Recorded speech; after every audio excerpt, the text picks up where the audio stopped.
The American frontier was not a place for the faint of heart.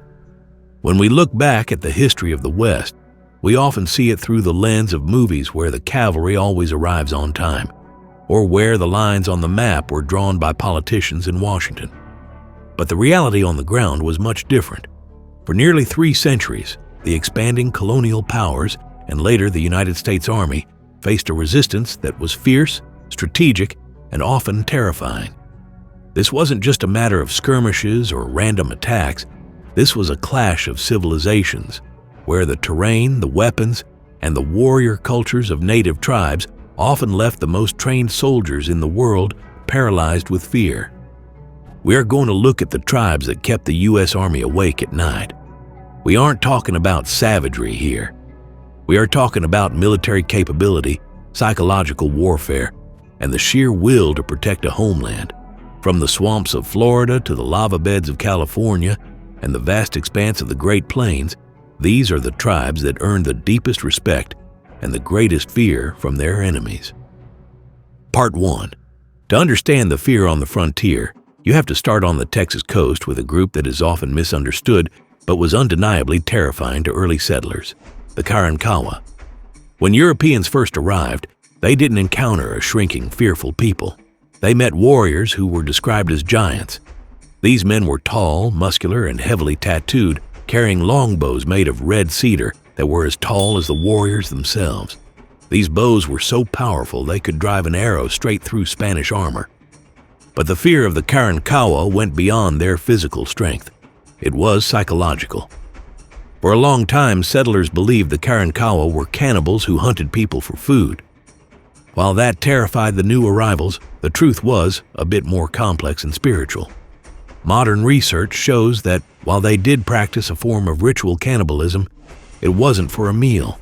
It was an act of war where they would consume small parts of an enemy to absorb their power or destroy their soul. To the settler huddled in a cabin on the coast, the nuance didn't matter. The reputation alone was a weapon that kept the Texas coast largely unsettled for nearly 100 years. Moving north to the Ohio Valley, we find a different kind of threat. The Shawnee, led by the legendary Tecumseh, posed a danger that wasn't just physical, but political. The United States was a young nation, and Tecumseh had a vision that could have stopped American expansion in its tracks. He worked to build a massive confederacy, a united state of Indians, that would stretch from the Great Lakes all the way down to the Gulf of Mexico. The Shawnee were masters of woodland warfare. They used the dense forest to ambush supply lines and harass troops, never standing still long enough to be pinned down. But it was their ability to organize that scared the government the most. During the War of 1812, Tecumseh allied with the British and his warriors helped capture Detroit, which was a humiliating defeat for the American army. Before that, at the Battle of the Wabash, a coalition led by Shawnee warriors handed the U.S. Army its worst defeat ever at the hands of Native Americans, inflicting over 900 casualties. The Shawnee proved that a united front was the deadliest weapon of all. Part 2. Sometimes fear comes from the terrain itself. In the rugged lava beds of Northern California, the Modoc tribe showed the world how a tiny force could hold off a modern army.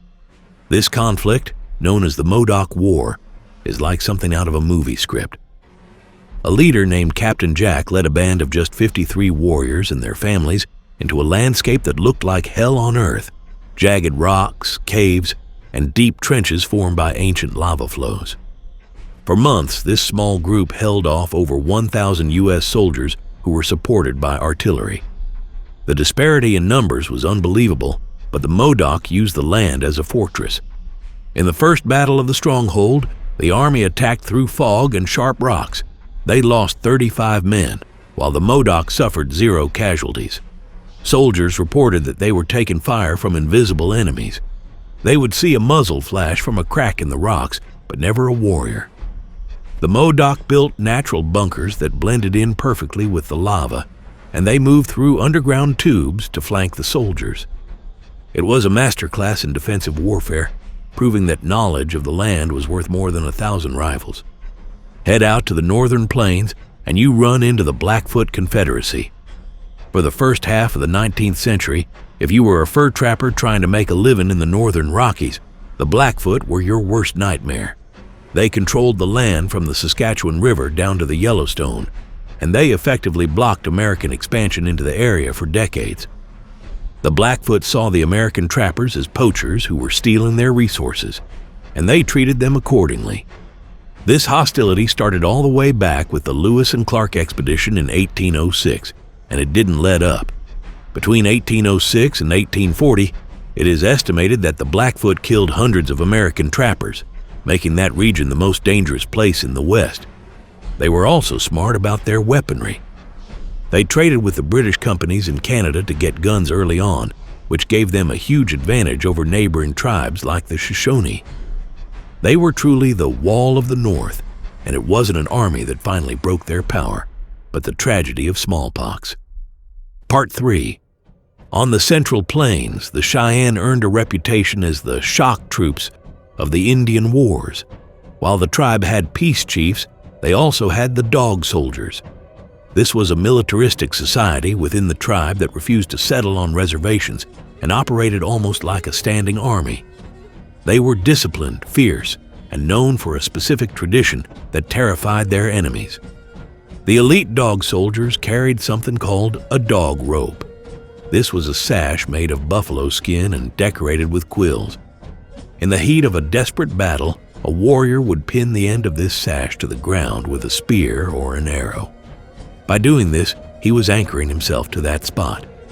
He was vowing to die right there rather than retreat. He could not leave that position unless a fellow warrior unpinned him, which signaled that a retreat was honorable. When U.S. soldiers saw a man pin himself to the earth, they knew they were fighting someone who had already accepted death to protect his people. That kind of commitment is impossible to intimidate. Appreciate what we're uncovering? Please be sure to like the video, subscribe for more, hit that notification bell, and share your opinion in the comments. Part 4. Down in the southern plains, the Kiowa were often found fighting right alongside the Comanche. Though they were smaller in number, their reach was incredible. They were the long-range raiders of the plains. Their own pictorial calendars, known as winter counts, document raids that went as far north as Canada and as far south as Belize and the Yucatan Peninsula.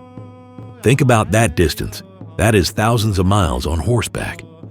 The Kiowa also had elite warrior societies, similar to the Cheyenne, known as the Koisenko or the 10 Bravest. These men also used the sash technique to anchor themselves in battle. But the Kiowa were also masters of psychological confusion. They were known to use captured army bugles during battles. At the Battle of Adobe Walls, Kiowa buglers blew charge and retreat calls that threw the famous scout Kit Carson's command into total chaos. They used the Army's own signals against them. Then we have the Seminole in Florida. If the plains were about speed and open space, the Seminole War was about the misery of the swamp. The Second Seminole War was the longest and most expensive Indian war in U.S. history. It cost the government nearly $40 million back then, which would be billions today. The Seminole used the Everglades as a fortress. American troops who were trained to fight in lines on open fields found themselves dying of malaria, heat exhaustion, and sniper fire in a place where their heavy equipment just sank into the mud. The Seminole used dugout canoes to navigate the shallow water, striking supply columns and then vanishing into the grass water where the soldiers couldn't follow. A major factor in their resistance was their alliance with escaped slaves, known as Black Seminoles. These men and women were fighting to avoid being returned to chains, so they fought with a desperation and ferocity that terrified the plantation owners. The government eventually just declared victory and left, leaving a remnant of the tribe still free in the swamps. They are the only tribe that never officially surrendered to the United States. Part 5. When it comes to pure military power and mass maneuver, the Lakota Sioux were the superpower of the North. Unlike the Apache, who fought in small bands, the Lakota could field armies of thousands. They are the only tribe that forced the United States to sign a treaty, the Treaty of 1868, that basically conceded defeat, abandoned military forts, and guaranteed tribal land rights. The most famous example of their power was, of course, the Battle of the Little Bighorn. History often paints this as a last stand of soldiers against a mob with primitive weapons, but forensics tells a different story. The Lakota and their Cheyenne allies were actually better armed than Custer's men. Excavations of the battlefield found evidence of 47 different types of firearms used by the warriors, including a huge number of Henry and Winchester repeating rifles. Custer's men were using single-shot Springfield carbines. To make matters worse, the copper casings on the Army ammunition would expand in the heat of the battle and jam the rifles, leaving the soldiers defenseless while they tried to pry the shells out with knives.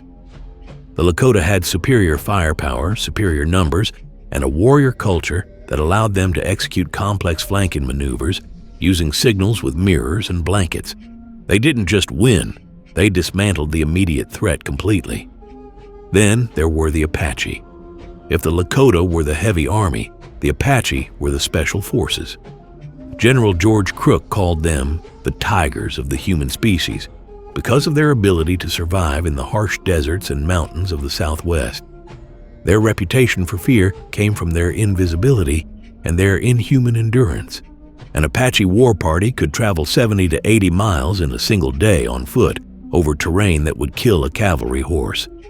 They trained for this from childhood. Young warriors would run with a mouthful of water, forced to breathe only through their noses, to learn discipline and hydration in the arid heat. They avoided pitched battles where they might lose men.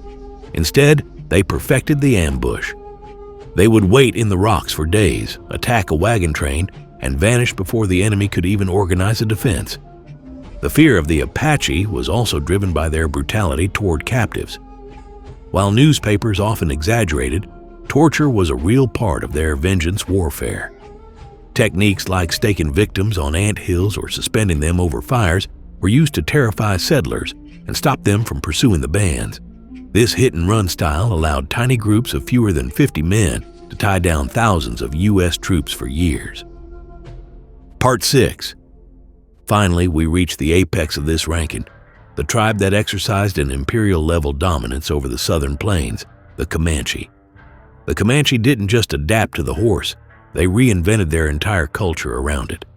Historians now look at their domain, Comancheria, not just as a territory, but as an indigenous empire that controlled the economy and politics of a region larger than France.